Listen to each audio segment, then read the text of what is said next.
Good morning students. आज हम पढ़ेंगे भारतीय संविधान में मौलिक अधिकार।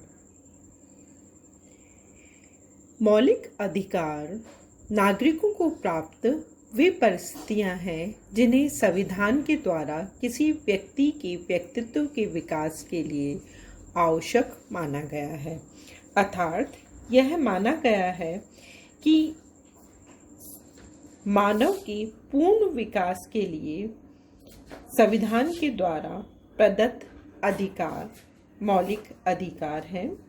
व्यक्ति के जीवन का लक्ष्य व्यक्तित्व के विकास के चरम शिखर को छूना होता है, जिसके लिए कुछ अधिकारों की आवश्यकता होती है तथा प्रत्येक सभ्य, सुसंस्कृत तथा विकसित राज्य अपने नागरिकों को वे अधिकार प्रदान करता है जो कि उसके व्यक्तित्व के, उसके अस्तित्व के लिए परमावश्यक माने गए हैं।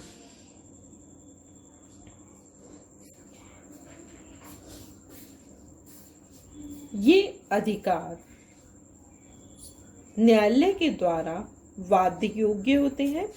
ये वे पवित्र परिस्थितियां होती हैं जो मौलिक विधि या संविधान के द्वारा प्रदान की जाती हैं और संविधान संशोधन के अतिरिक्त इनमें अन्य किसी कानून से परिवर्तन नहीं किया जा सकता। यदि राज्य इनका अतिक्रमण करता है तो न्यायालय के द्वारा व्यक्ति राज्य की स्वेच्छाचारिता पर नियंत्रण लगा सकता है। भारतीय संविधान में भी नागरिकों को अपने व्यक्तित्व का विकास करने के लिए ये मौलिक अधिकार प्रदान किए गए हैं।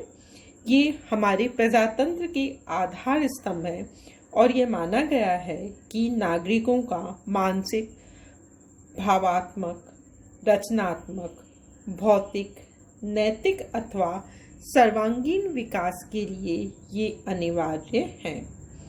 इन्हें न्यायालय की सुरक्षा भी प्रदान की गई है, अर्थात इनका उल्लंघन होने पर नागरिक न्यायालय से संरक्षण प्राप्त कर सकते हैं। भारतीय संविधान के अंतर्गत भाग 3 में अनुच्छेद 12 से 30 तक तथा 32 से 35 तक नागरिकों को मूल अधिकार प्रदान किए गए हैं। प्रारंभ में ये 7 मौलिक अधिकार दिए गए थे, पर 44वें संवैधानिक संशोधन के द्वारा संपत्ति के अधिकार को मौलिक अधिकार की सूची से निकाल दिया गया है। अर्थात संपत्ति का अधिकार अब मौलिक अधिकार न रहकर केवल कानूनी अधिकार रह गया है। हम इन अधिकारों की या मौलिक अधिकारों की विशेषताएं देखते हैं।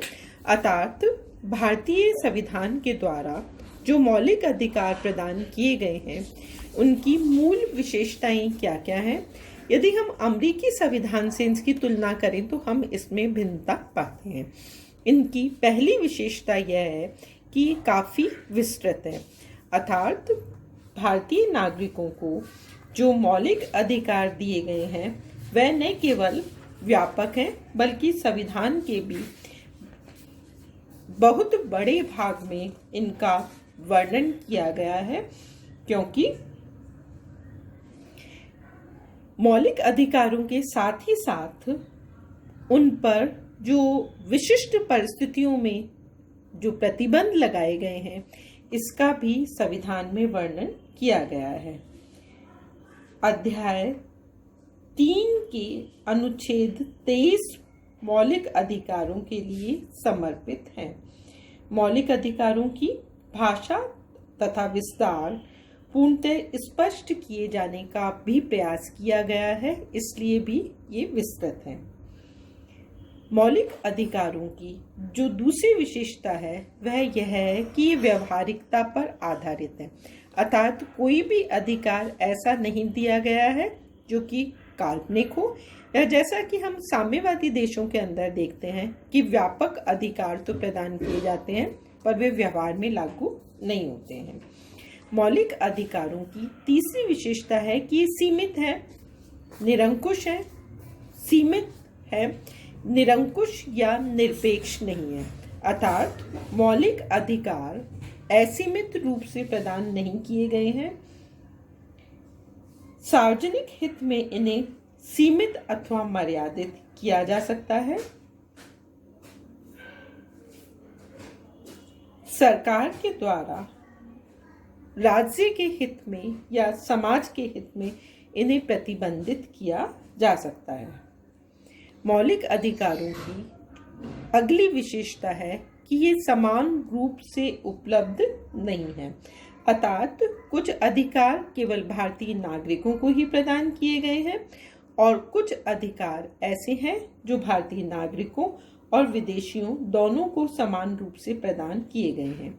इसके साथ ही साथ हम देखते हैं कि अनुसूचित जाति, जनजाति या महिलाओं के लिए जो विशेष व्यवस्था की गई है वह भी समानता के सिद्धांत के उल्लंघन को माना जा सकता है।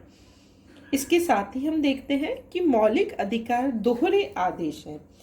कुछ व्यवस्थाएं राज्य को मौलिक अधिकारों को लागू करने के लिए सकारात्मक निर्देश देती है, तो कुछ परिस्थितियां या कुछ अधिकार की क्रियान्विति के लिए सरकार को निषेधात्मक आदेश दिए गए हैं। तो इस प्रकार मौलिक अधिकार सकारात्मक और नकारात्मक दोनों ही प्रकार के आदेशों के या दोनों ही प्रकार के निर्देशों पर आधारित हैं। मौलिक अधिकार की अगली विशेषता यह है कि भारतीय नागरिकों को जो मौलिक अधिकार प्रदान किए गए हैं वे प्राकृतिक या अगणित अधिकार नहीं हैं, अर्थात जिन अधिकारों का संविधान में उल्लेख किया गया है वही अधिकार नागरिकों को उपलब्ध कराए गए हैं। कोई भी व्यक्ति अगणित अधिकारों की मांग नहीं कर सकता या साम्यवादी देशों की तुलना में हमारे अधिकार सीमित है। इसके साथ ही साथ प्राकृतिक अधिकारों के नाम पर कोई नागरिक व्यापक अधिकारों की मांग नहीं कर सकता है।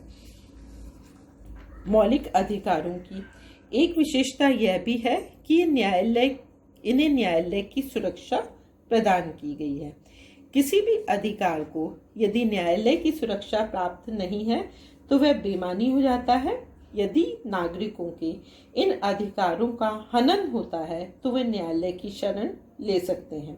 साथ ही व्यवस्थापिका या कार्यपालिका यदि कोई ऐसा कार्य करती है या कानून बनाती है जिससे कि नागरिकों के मौलिक अधिकारों का उल्लंघन होता है तो व्यक्ति न्यायालय का संरक्षण प्राप्त कर सकता है। मौलिक अधिकारों की एक विशेषता यह है कि आर्थिक स्वतंत्रता का अधिकार अब मौलिक अधिकार नहीं रह गया है या भारतीय संविधान के द्वारा आर्थिक सुरक्षा या स्वतंत्रता प्रदान नहीं की गई है। संपत्ति का अधिकार केवल कानूनी अधिकार रह गया और साम्यवादी व्यवस्था की तरह हम कार्य, आराम या आर्थिक सुरक्षा या स्वतंत्रता जैसे अधिकार प्रदान नहीं करते हैं।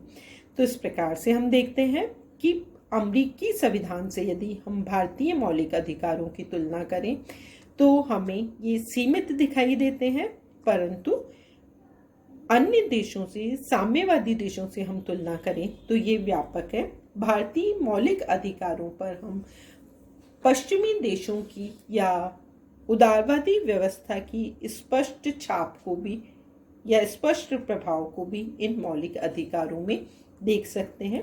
यद्यपि संपत्ति का अधिकार मौलिक अधिकार नहीं रह जाने के कारण हम इसे समाजवादी अर्थव्यवस्था या समाजवादी व्यवस्था से प्रभावित भी कह सकते हैं।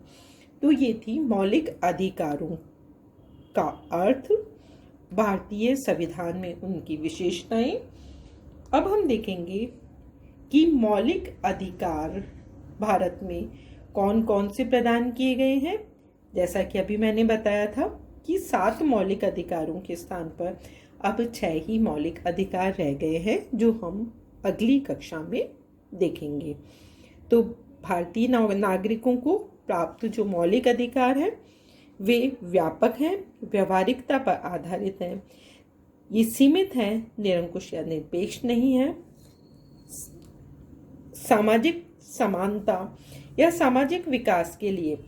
ये समानता के सिद्धांत पर आधारित नहीं है। नकारात्मक और सकारात्मक दोनों ही प्रकार के आदेश हैं ये, और प्राकृतिक या अगणित अधिकारों के लिए भारतीय मौलिक अधिकारों में कोई स्थान नहीं है।